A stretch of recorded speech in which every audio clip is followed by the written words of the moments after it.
Olá, seja bem-vindo ao GS1 Brasil Ventures Podcast, o espaço da GS1 Brasil dedicado a explorar o ecossistema de inovação com líderes, startups e especialistas que transformam o mercado. A GS1 Brasil Ventures é o programa de Corporate Venture Capital da GS1 Brasil, criado para impulsionar startups e fomentar soluções que agreguem valor à cadeia de suprimentos inteligente. E com mais de 50 anos de atuação, a GS1 é reconhecida mundialmente pelos padrões globais de identificação de produtos, como o Código de Barras. E esse podcast faz parte desse movimento, trazendo temas como inovação aberta, transformação digital, venture capital e os desafios reais do mercado. Eu sou Arthur Igreja e convido você a acompanhar com a gente essa jornada. Nesse episódio, nós vamos falar sobre como escalar negócios circulares com inovação e capital de risco. Recebemos aqui o Guilherme Cardoso, que é vice-presidente da Lightrock no Brasil, uma gestora global de private equity, focada em empresas de alto crescimento com impacto positivo, além de integrar o conselho da Asus e do Doutor Consulta. E junto com ele temos o Marcos Oliveira, que é CEO da Circular Brain, uma circular tech que conecta fabricantes, recicladores e operadores para impulsionar a economia circular de eletroeletrônicos. Ambos compartilham perspectivas sobre tecnologia, impacto socioambiental e investimentos em negócios sustentáveis.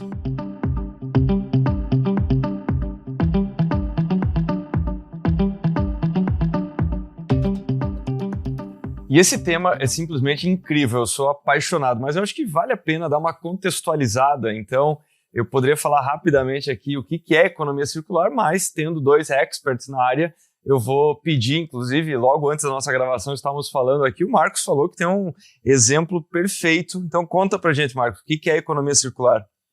Pô, legal. Arthur, contar um pouquinho do que é economia circular, para mim passa pelo que a gente é hoje. Economia circular ainda é um objetivo. E o que nós somos hoje? A gente é uma sociedade que tem uma economia linear. O que é linear? Você extrai o recurso da natureza, né? Então vamos lá, extrai o minério do ferro, produz o ferro, né? O aço vai se tornar, por exemplo, uma máquina de lavar roupa. A gente vai usar e daqui a uns anos a gente vai jogar isso fora, né? Ou seja, o celular vai ficar na gaveta e depois vai para o lixo. Essa é uma economia linear. A economia circular é uma economia formada por ciclos, né? Onde você conserta um produto, ele volta para o seu início uso, você conserta e doa para uma outra pessoa, ele tem um segundo ciclo de vida, você vende para um terceiro, ele volta novamente, até que ele vai ser reciclado e retorna para o início da cadeia como matéria-prima novamente. Então, a economia que mantém os produtos no seu máximo valor no longo do tempo é a economia circular. E qual é o máximo valor? O máximo valor é aquele pelo qual o produto foi desenvolvido para ser, né? O meu celular, ele vai ter valor enquanto ele for um celular. Se ele for um peso de papel, ele tem muito menos valor. E o menor valor que um produto pode ter é jogado na natureza, né? Ao contrário, ele vai ser agora um depreciador de valor. Então a economia circular é essa economia que torna possível inúmeros ciclos no produto para que a gente não tenha nenhum tipo de desperdício. Fantástico. E dentro desse universo, Guilherme, deixa eu te perguntar, explica para a gente como é que a Lightrock atua dentro dessa tese de investimento, atua dentro da economia circular. Conta um pouco para a gente como é que vocês enxergam esse potencial, esse mercado e a atuação que vocês escolheram. Eu acho que, complementando até o que o Marcos falou, né, a economia circular é o que torna sustentável o consumo que a gente tem como sociedade hoje. A gente passa por extrair materiais, consumi-los, e com as taxas de consumo que a gente tem hoje, isso simplesmente não é sustentável. Então, o que a gente busca é incentivar as empresas que atuam nessa economia circular a escalarem, a terem um percentual maior de atuação na economia, para que a gente possa, junto de um consumo consciente, garantir que a gente não destrua o planeta, né? A gente busca sempre endereçar os grandes desafios que a gente tem como sociedade. Eu acho que é muito difícil negar que é uma dificuldade hoje manter as taxas de consumo que a gente tem de uma forma sustentável que não atrapalhe o planeta, né? Um exemplo que a gente tem, a gente fez um investimento em 2023 uma empresa chamada Combio, né? A gente pode discutir muito economia circular, tem vários ângulos. A Combio é uma empresa que usa biomassa para gerar energia térmica, mais especificamente vapor, para diversas indústrias que precisam disso no seu processo produtivo. Via de regra se usa o quê? Combustível fóssil, que é extraído, queimado, pronto. Quando você usa biomassa, você já tem ali um segundo, um terceiro, um quarto ciclo, como o Marcos falou, e assim você está evitando extrair algo para gerar uma energia que seria necessária.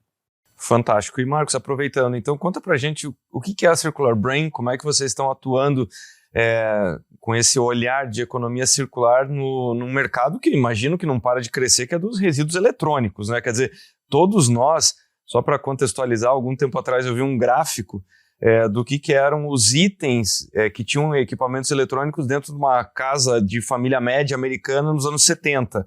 E isso vai virando uma planilha que não para de crescer, né? Então, quer dizer, basicamente tinha sistema de som e TV. E isso vai crescendo dramaticamente ao longo do tempo, né? Então, como é que vocês atuam? Conta um pouco pra gente sobre a Circular Brain. Boa, Arthur. O eletroeletrônico é o tipo de resíduo que mais cresce no planeta, né? Quando você faz uma comparação da presença de resíduos eletrônicos em resíduos comuns, né, seja no lixo urbano, é o que mais cresce em termos de percentual.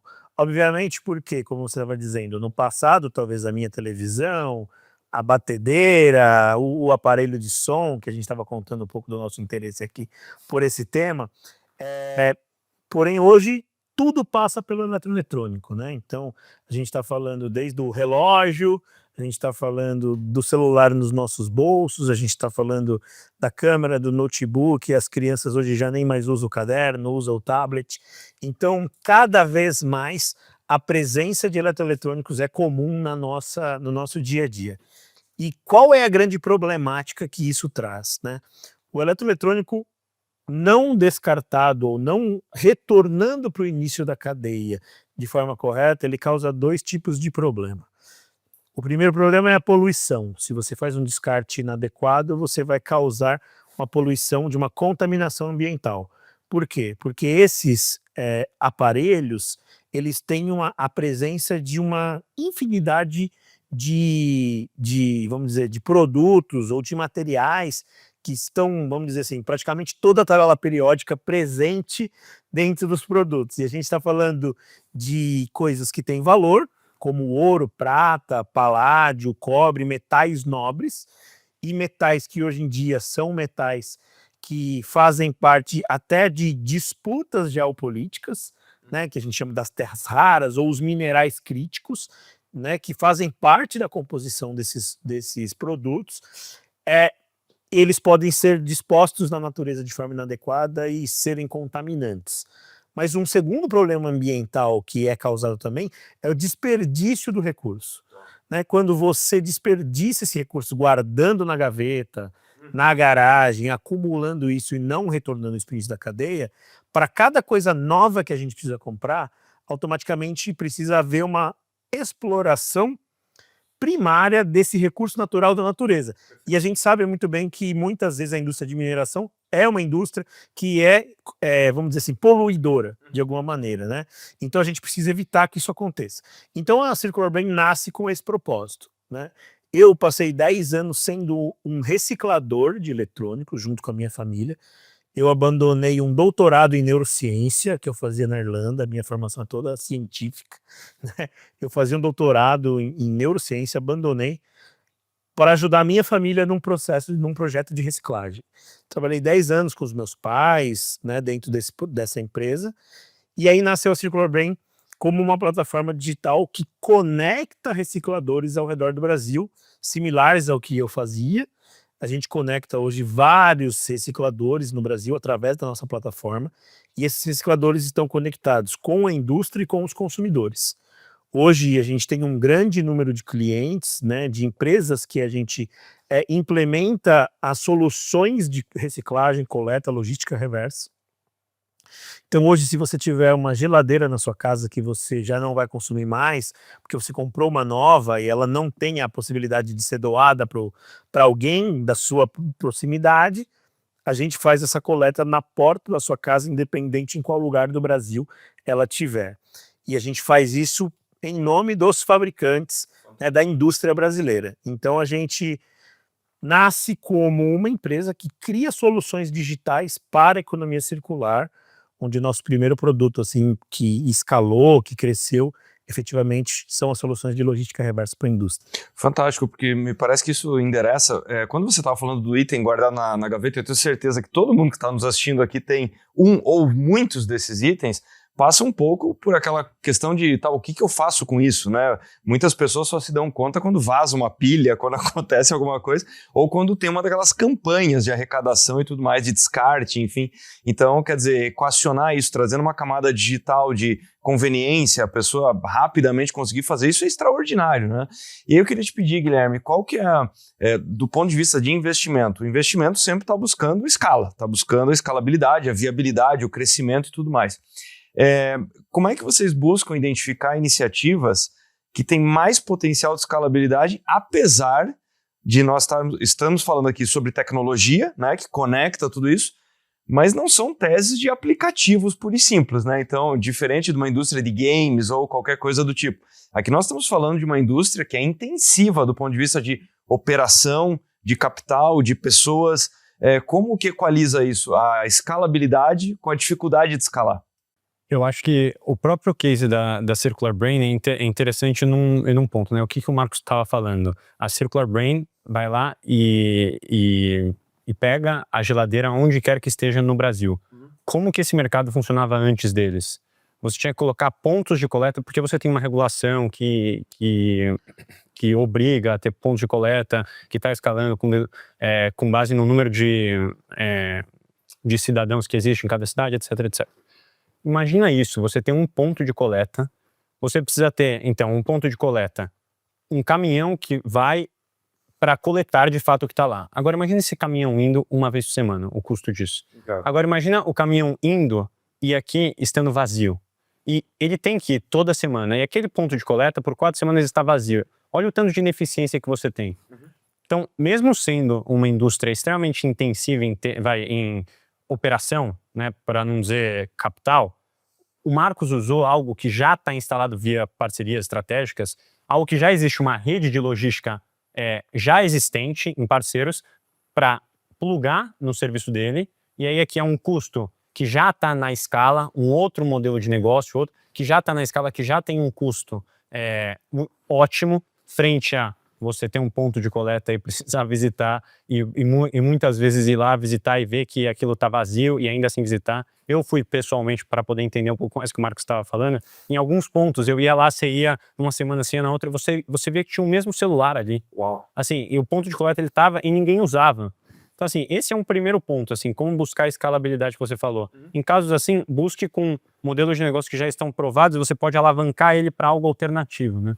Mas um segundo ponto que eu acho que é importante nisso é buscar uma situação que a gente fala de ganha-ganha, né?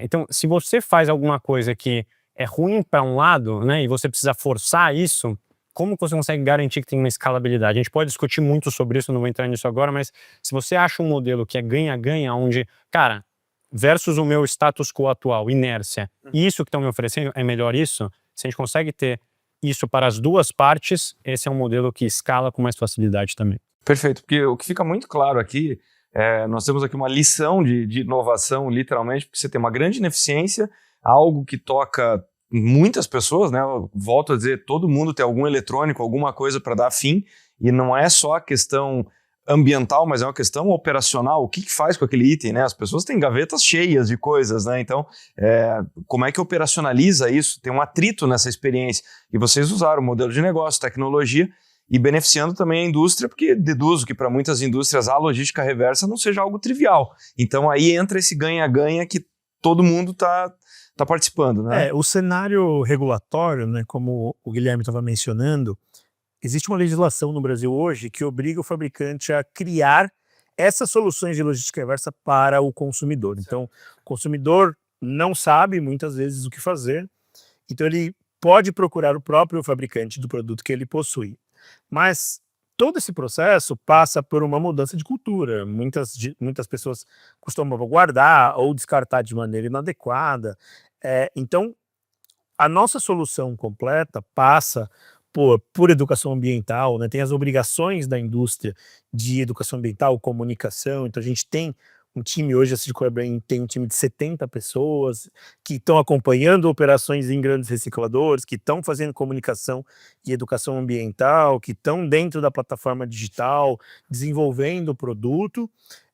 Mas a gente passa por todo um processo de inovação no modelo. Como o Guilherme mencionou, ao invés da gente criar essas urnas que você vai lá no supermercado e deposite aqui, nosso primeiro modelo era usar toda a malha que atendia o e-commerce, né? Então hoje, todo mundo... Eu moro num condomínio que tem muitos lotes e poucas casas. Tem 50 casas, talvez, que moram em pessoas. O carro da plataforma lá do e-commerce passa pelo menos 10 vezes por dia na portaria do meu condomínio. Então a gente, assim, existe um fluxo logístico que existe, que funciona, que está indo quase que na casa de todo mundo. Por que a gente não usa essa mesma estrutura para também trazer um produto que está sendo devolvido? Então a gente começou a disponibilizar para a comunidade esses pontos onde você podia devolver, fisicamente você pode levar um produto, mas são 17 mil pontos no Brasil, mas que são os pontos que atendem o e-commerce, não tem aquela estrutura física que tem um investimento alto e a maioria das pessoas não utiliza, mas também a própria logística que pode ir na sua casa buscar um produto maior. Então a gente integra nosso ecossistema de reciclagem com vários outros serviços para poder oferecer isso, né? E aí, uma das chaves também que ajudou a gente no processo, tanto de escala, captação de investimentos, é uma visão um pouco mais estratégica no que é a logística reversa. Ao invés da indústria olhar isso como uma visão exclusivamente de um custo regulatório que ela precisa ter, como pode usar isso de uma maneira estratégica, né? Então a gente desenvolveu plataformas que a gente chama de trading. Então, com um grande fabricante de componentes de computadores, a Intel, a gente fez um trabalho com eles, e a Intel disponibilizava descontos para as pessoas que devolviam o computador usado para comprar um novo produto dos fabricantes e varejistas que vendiam produtos que tinham os processadores Intel. Então a gente digitalizou a experiência do trading. Você, como usuário, entrava na plataforma, preenche um formulário, vê quanto que vale seu computador na compra do novo, e aí que começa a criar um engajamento e um novo modelo econômico de incentivo e de novos ciclos de vida. E esse produto usado que voltava, a gente tinha um algoritmo que calculava o valor dele para revenda, para um segundo usuário. Então esse produto não ia ser descartado. Só se ele estivesse abaixo daquela linha de corte, ele ia para reciclagem, mas o que não estivesse era recondicionado e revendido para uma pessoa que não tem acesso, por exemplo, a comprar um produto novo. Então, esse trabalho da economia circular, ele tem uma função e um papel ambiental, mas ele também exerce um papel social. Fantástico, porque e mais do que isso, você tocou no ponto que é sistema de incentivo, que é o que molda muitas vezes o comportamento das pessoas, né? Que aí eu quero entrar num tema aqui, que você falou sobre investimento, já nós vamos falar sobre esse equilíbrio entre a busca, né, de maximizar esse investimento, alcançar a escala, um negócio que obviamente tem que se viabilizar, mas também o impacto socioambiental, o impacto social, enfim. E eu queria te ouvir, Guilherme, no seguinte sentido: independente de absolutamente qualquer pauta política, qualquer tema relacionado a isso, muitas pessoas que estão nos assistindo certamente podem estar pensando, puxa, mas eles estão falando sobre economia circular, será que eles são... simplesmente eles advogam em nome dessa causa? E você está falando aqui em nome do investidor, em nome do capital, né? Então, nos últimos tempos, essa pauta pode ter sofrido uma turbulência, ou muitas pessoas acham que ela pode estar até em queda. Como investidor, como dentro de um grupo de investimento, vocês enxergam que essa é uma pauta inevitável, perene e de longo prazo, independente do que possa estar acontecendo no curto prazo? Como é que vocês enxergam isso? Porque algumas pessoas podem estar assistindo e perguntando, puxa, mas estão falando sobre economia circular, será que eles não sabem que em algumas pesquisas, em alguns lugares do mundo, isso já não está tão em alta quanto esteve? Como é que vocês enxergam isso? Olha, eu acho que de curto e longo prazo, a gente vê isso como uma crescente inevitável. Como você falou, né, em um fundo de investimento, a gente tem também um compromisso com os nossos investidores. São investidores que estão buscando tanto retorno financeiro quanto o impacto. Então, o que a gente precisa fazer é, de fato, buscar investimentos onde eu gere um impacto socioambiental. E nessa pauta específica, eu acho que tem um interesse cada vez mais crescente. A gente tem, independentemente de qualquer outra coisa, a gente tem uma COP acontecendo aqui no Brasil, e a gente tem muito desses grandes alocadores de capital, que são pessoas que investem em fundos de investimento, enfim, que pensam um pouco mais em longo prazo, que tem uma pauta um pouco diferente. E essa pauta de clima, né, de efeito de clima, porque você tem muito essa questão de mudança climática, e aí entra a economia circular, pode entrar, que em alguns casos entra também energia renovável, você pode entrar a questão, no nosso caso aqui, de agricultura sustentável, entre outros. Essa é uma pauta muito forte, e a gente tem visto cada vez, de novo, mais interesse por parte dos alocadores de capital em investimentos nesse tema.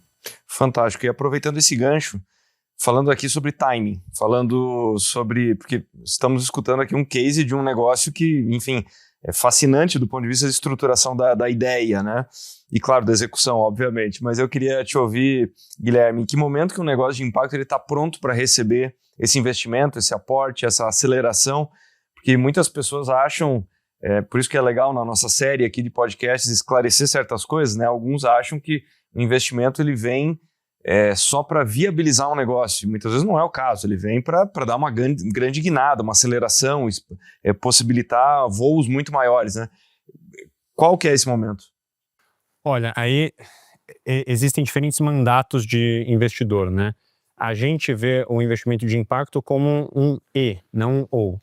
Ou seja, eu tenho um modelo de investimento, um mandato para em que estágio, em que maturidade de empresa, para que tipo de alocação de capital eu coloco, e em cima disso eu falo, além disso eu preciso de tese de impacto. Eu posso inverter aqui, que eu fiz nessa ordem para poder explicar que a gente tem um mandato. O nosso mandato é de empresas de alto crescimento. Então, no nosso caso, poderia independer de ser impacto ou não, são empresas onde a gente já vê um modelo de negócio comprovado, que aqui o modelo de negócio comprovado é um modelo de negócio que às vezes pode não estar dando lucro, mas você já tem evidências suficientes para dizer, uma vez que isso esteja uma escala maior, vai dar lucro, para simplificar. Esse é o caso para a gente. Você tem algumas métricas de receita, você tem algumas métricas de margem que você pode pesquisar, mas para a gente é mais ou menos isso. Meio que um número mágico que a gente usa é 50 milhões de reais de faturamento, mas não necessariamente isso se aplica a tudo.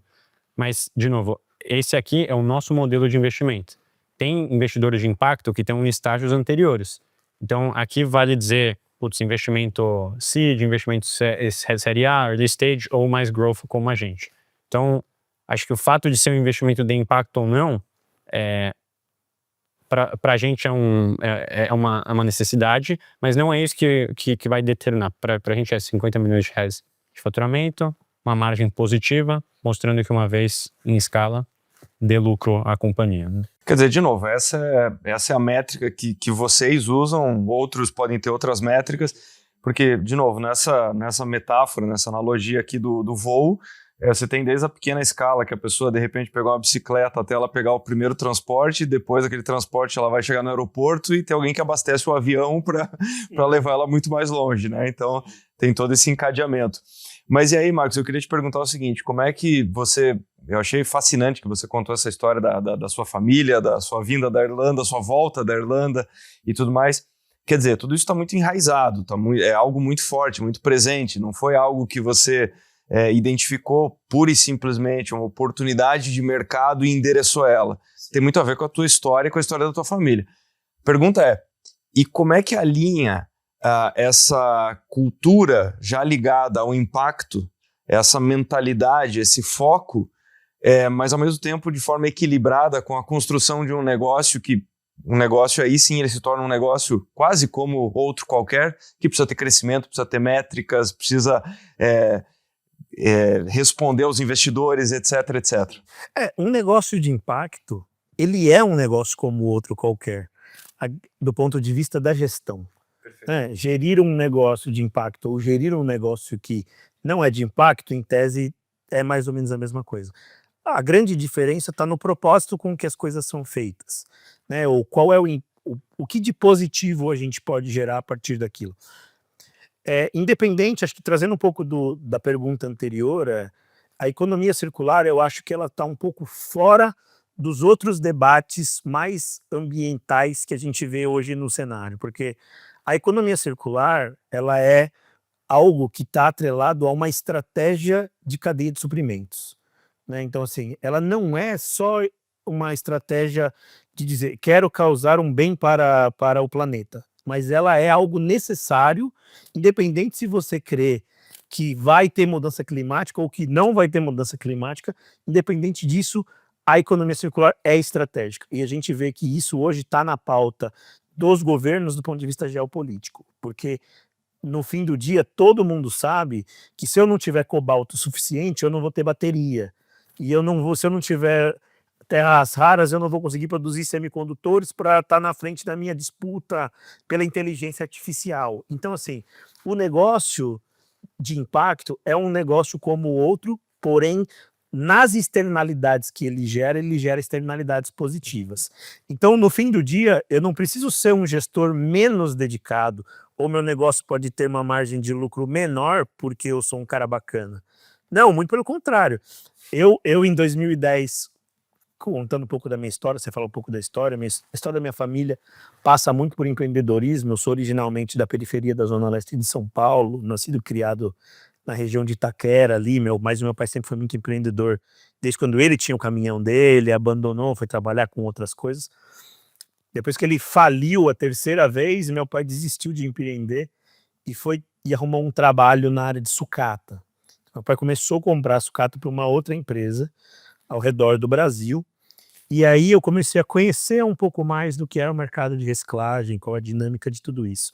Um mercado tradicionalmente prostituído, com pouquíssima transparência, e que eu fui entrar nessa jornada acadêmica e estudar. E quando eu voltei para ajudar meu pai nesse desafio de tentar empreender por uma quarta, quinta vez, depois de tantos fracassos, para tentar ajudar meu pai, eu falei, vamos estudar um pouco mais, e eu estou abandonando uma carreira acadêmica, mas eu não quero ser mais um, eu quero ser diferente. E o que a gente precisa fazer para ser diferente? Ter gestão. Eu fui estudar na Fundação Getúlio Vargas, fiz um MBA em Gestão para Sustentabilidade, acho que é a primeira ou segunda turma do curso na época, e eu aprendi uma base muito importante do que é sustentabilidade. Antigamente a gente chamava de sustentabilidade, desenvolvimento sustentável, hoje está mais atrelado ao ESG em geral, mas independente do nome do conceito, você tem um tripé importante.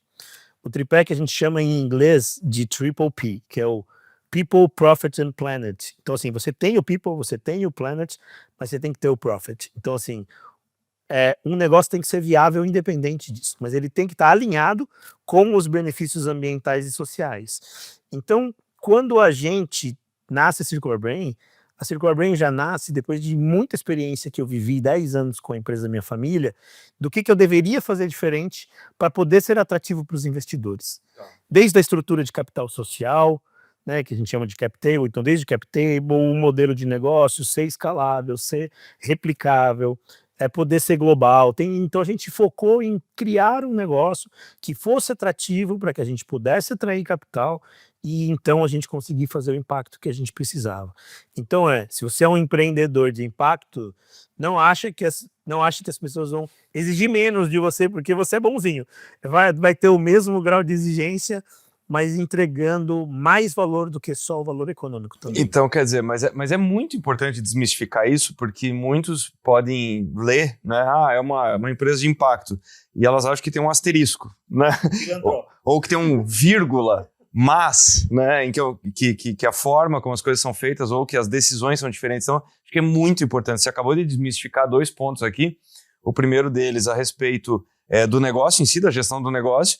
E a segunda coisa, quando você fala de cadeia de suprimentos, né? Então, eu me recordo que alguns anos atrás, quando eu li o número de toneladas que eram mineradas em dispositivos já fabricados na China, o número é surreal, é superlativo, né? Então, como você falou, isso tem tudo a ver com estratégia, tem tudo a ver com o tema da IA, tudo isso está muito entrelaçado.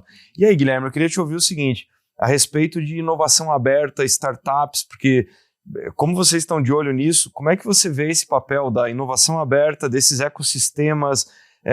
Quer dizer, é uma pauta de grandes empresas ou é uma pauta de ecossistema? Porque o que nós vimos aqui fabricantes, grandes empresas como a Intel, mas que foram integradas a uma solução de uma empresa de rápido crescimento, né?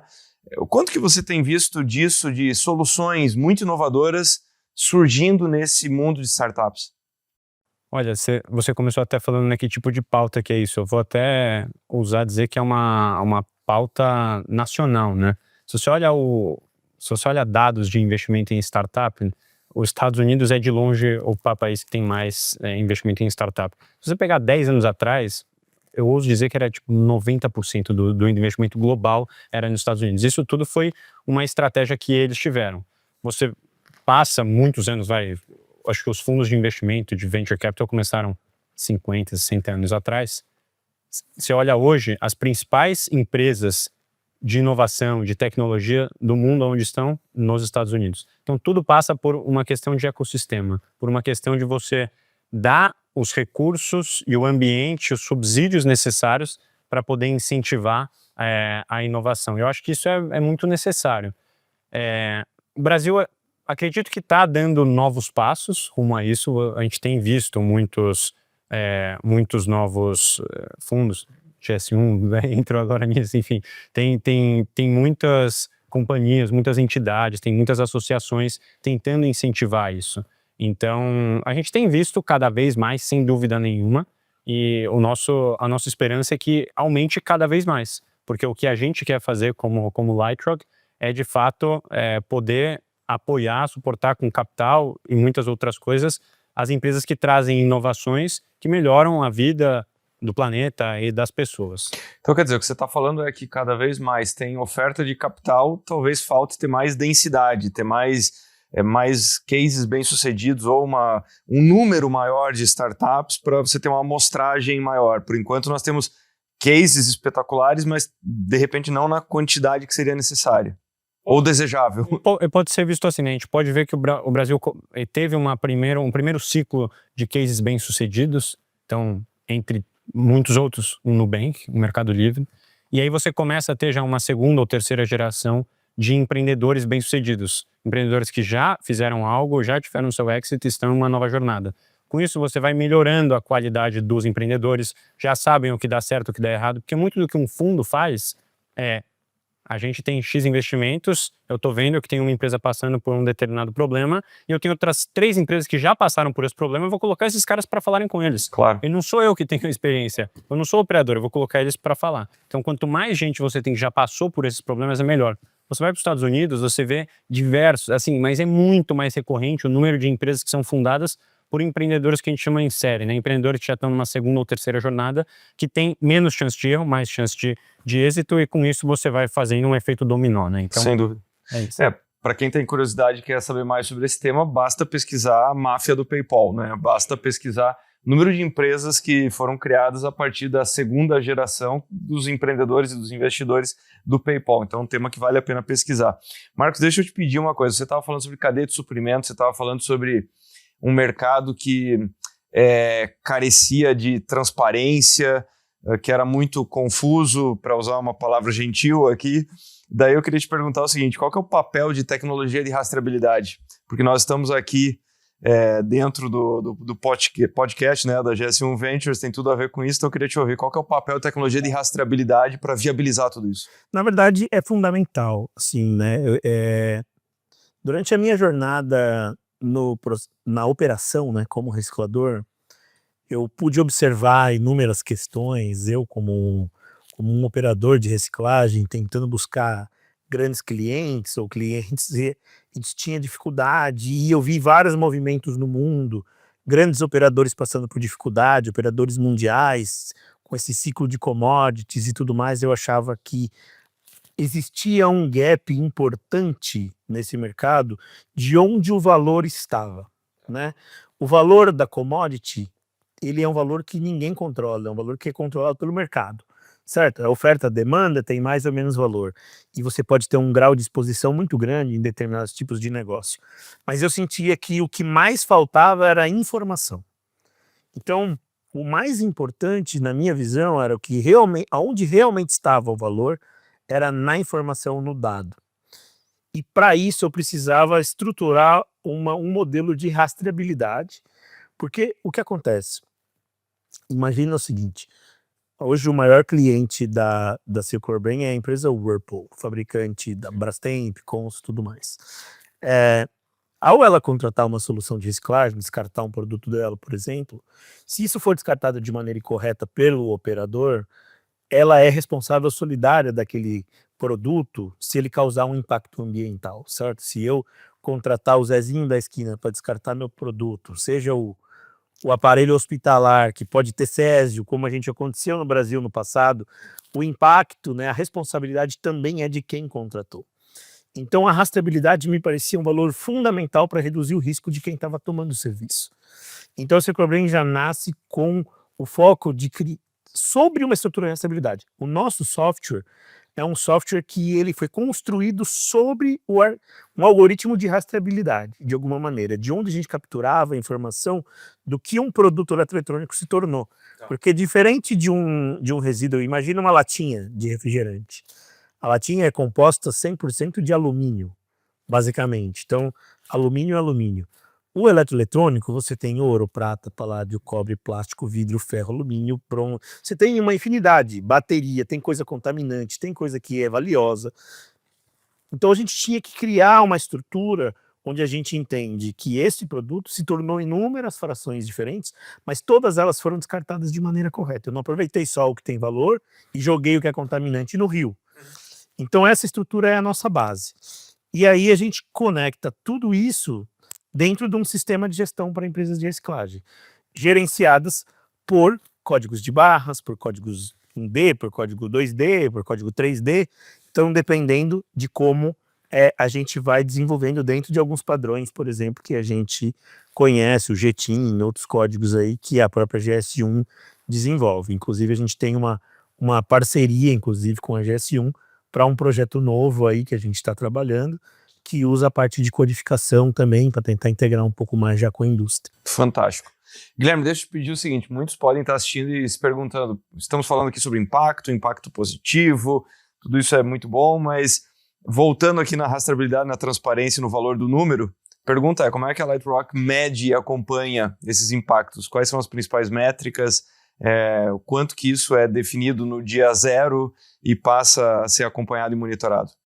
Olha, quando eu vou dar um passo para trás até, né? Quando a gente vai olhar uma nova tese de investimento, a gente tem, assim como uma tese de investimento, que é entender fortalezas, riscos, oportunidades, a gente também tem uma tese de impacto. Uma tese de impacto você pode simplificar dizendo qual é o problema e como você endereça esse problema. A gente entende se esse delta, né, entre a solução e a inexistência dessa solução, você gera um gap relevante o suficiente de impacto.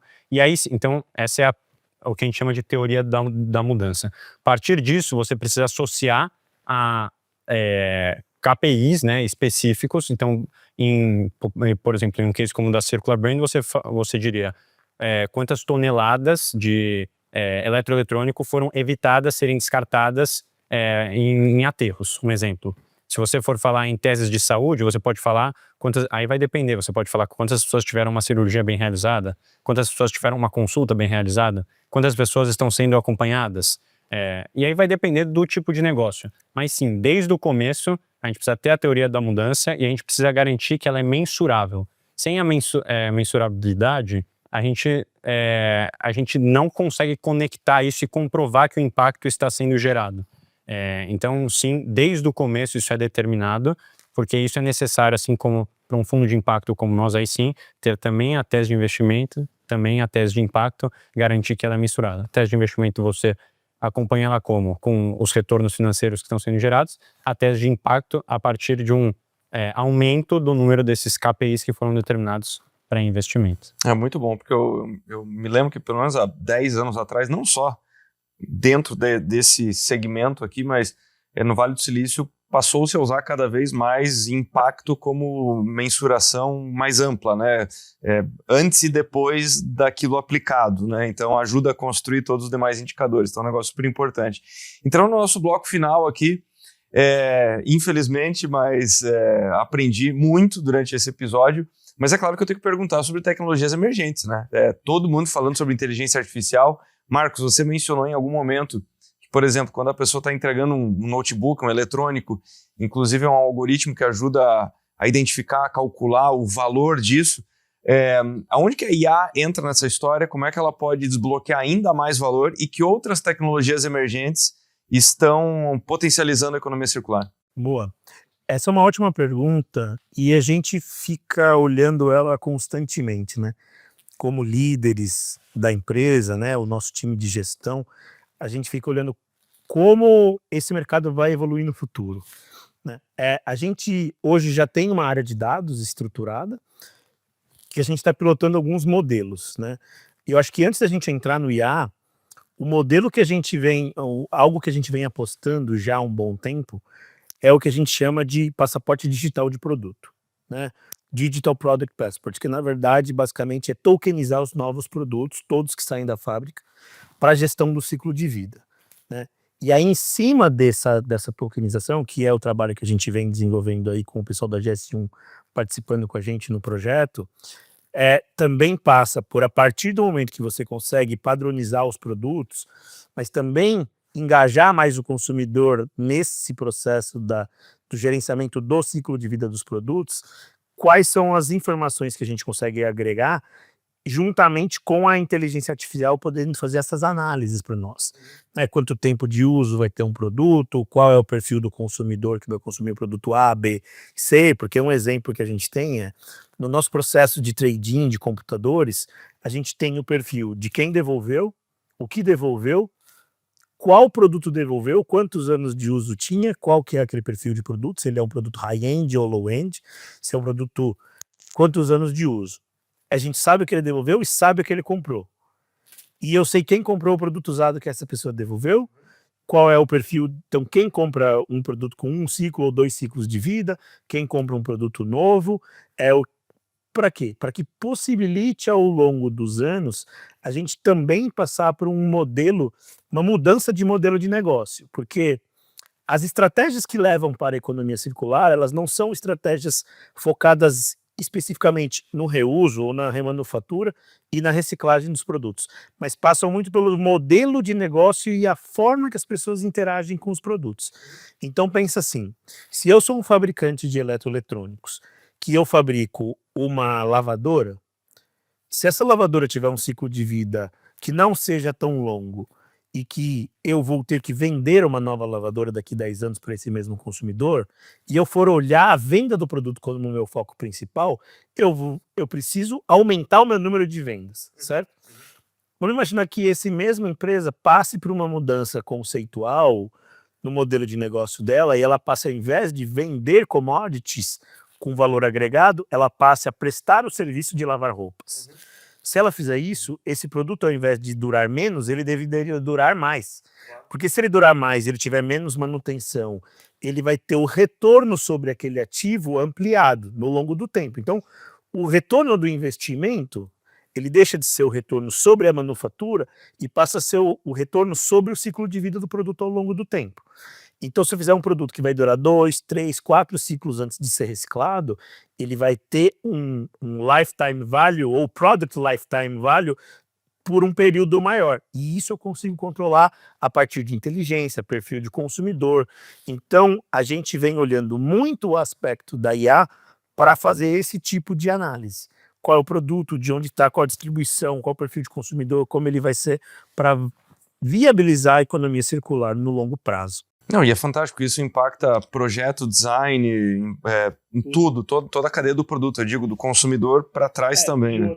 Isso também garante que a gestão da cadeia de suprimentos seja do próprio fabricante ou de quem está prestando serviço. Porque aquele produto, no final do ciclo de vida, ele não é um ativo do consumidor, ele é um ativo do prestador de serviço. Quem aqui já não alugou um filtro de água, por exemplo, que é um modelo que existe, ou outros produtos como serviço, aquele ativo não é meu. Não, desculpa, o filtro de água talvez não seja tão comum, mas o modem da TV a cabo que você assina na sua casa, aquele ativo não é seu. Quando acaba o contrato, alguém vai lá buscar.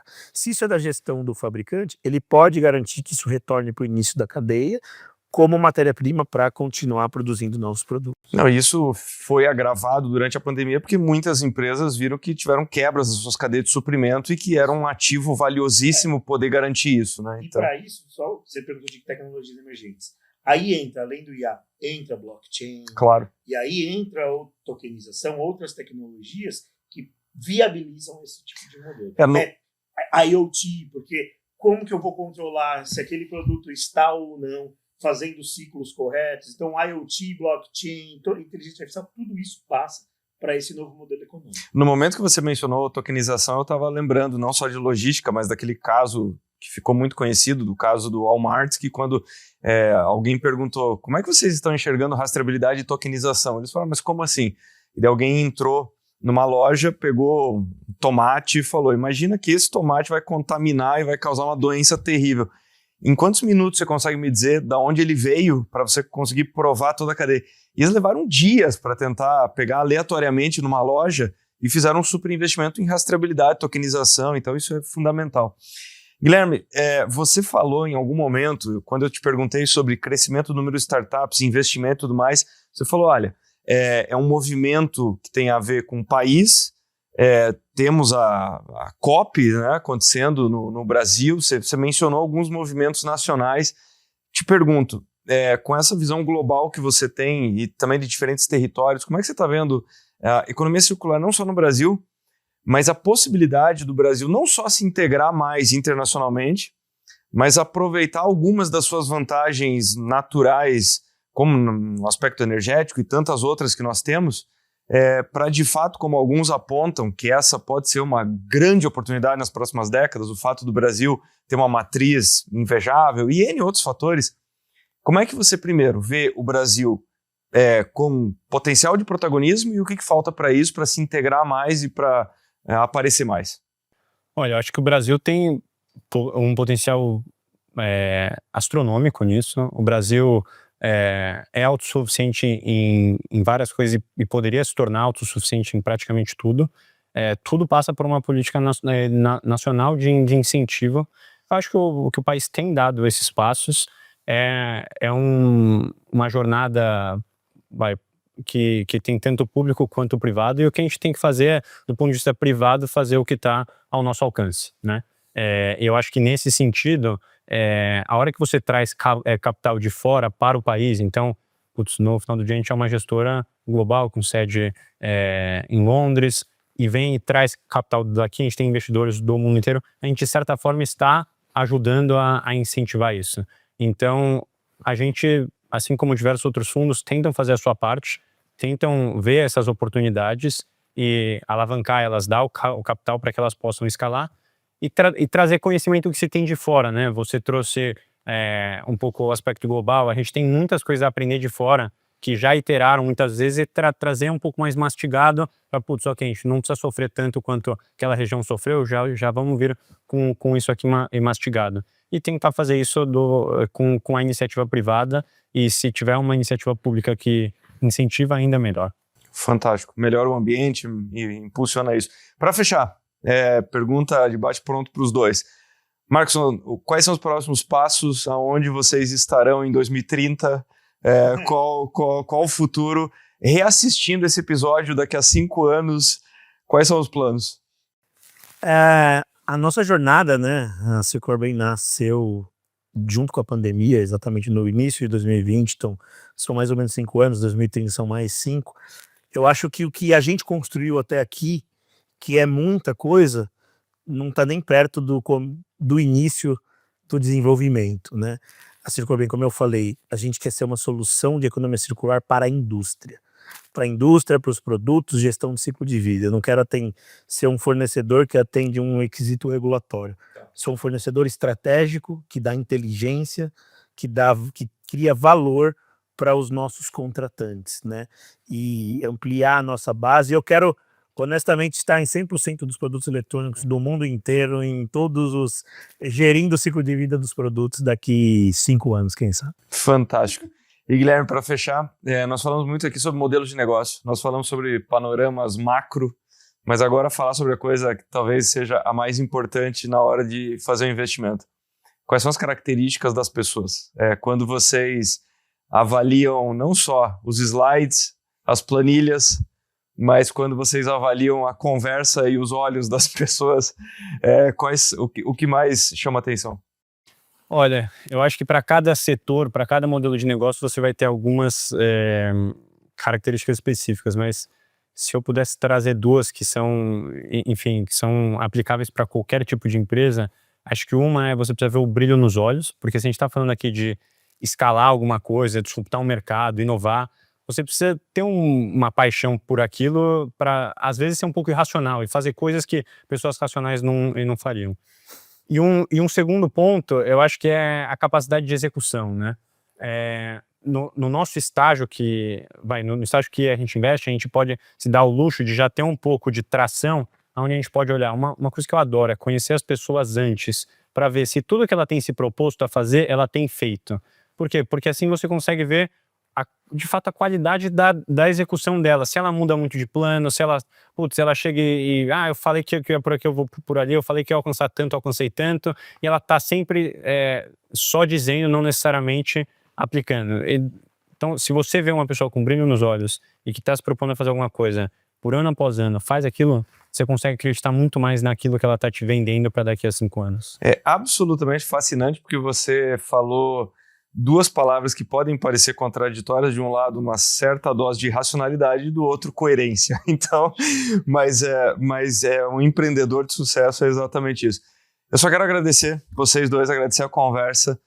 Volto a dizer que eu já mencionei no meio, aprendi muito e foi um prazer conversar com vocês. Obrigado pela generosidade em compartilhar tanto conhecimento. Obrigado, Arthur. Obrigado, GS1, pelo convite.